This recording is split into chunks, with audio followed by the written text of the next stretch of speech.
JD 벤스 미국 부통령이 최근 김민석 국무총리와 만났을 때 한국 정부가 쿠팡 등 미국 기업들에 불이익을 줘선 안 된다고 말했다는 보도가 나왔습니다.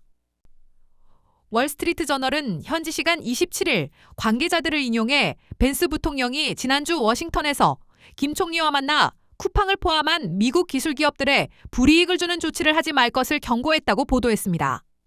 이어 벤스 부통령이 김 총리에게 미국 측은 쿠팡 같은 기술 기업에 대한 한국 정부의 처우에서 의미 있는 완화를 원한다고 말했다고 전했습니다. 그러면서 이 대화는 양국 간 무역 긴장이 정점에 이르기 불과 며칠 전에 이뤄졌다고 설명했습니다. 도널드 트럼프 미 대통령이 자동차 등 한국산 제품에 대한 관세를 15%에서 25%로 재인상하겠다고 밝히기 며칠 전에 이런 대화가 오갔다는 점에서 이번 관세 인상 결정의 배경과 무관하지 않을 수 있다는 해석이 나옵니다. 이와 관련해 부통령실은 논평을 거부했다고 월스트리트 저널은 전했습니다.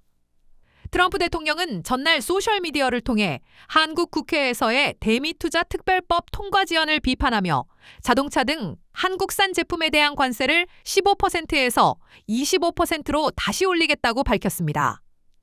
김 총리는 특파원단 간담회에서 벤스 부통령과의 회담 내용에 대해 쿠팡 문제에 대해 미국 기업의 차별적 대우가 이뤄지지 않았다는 점을 명료히 얘기했다고 말했습니다. 이어 그럼에도 벤스 부통령은 이 문제가 양국 정부 사이에 오해를 가져오지 않도록 과열되지 않게 잘 상호 관리를 하면 좋겠다고 요청했다고 밝힌 바 있습니다. 쿠팡은 한국 법인의 지분 100%를 미국에 상장된 모 회사 쿠팡 INC가 소유하고 있습니다.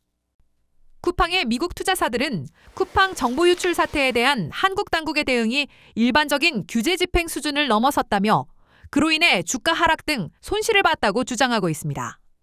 투자사 두 곳은 최근 한국 정부에 국제투자 분쟁 중재 절차에 착수하겠다고 통보하고 미국 정부에도 조사와 조치를 요청하는 청원을 제기한 상태입니다.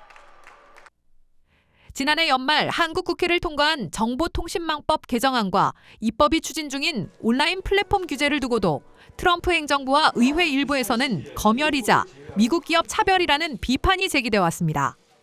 월스트리트 저널은 지난해 11월 14일 한미 양국이 체결한 대미 투자 관련 양해 각서에는 한국이 미국에 3,500억 달러를 투자하기로 한 내용과 미국 기술 기업에 대한 차별 금지 약속이 담겨 있다고 전했습니다.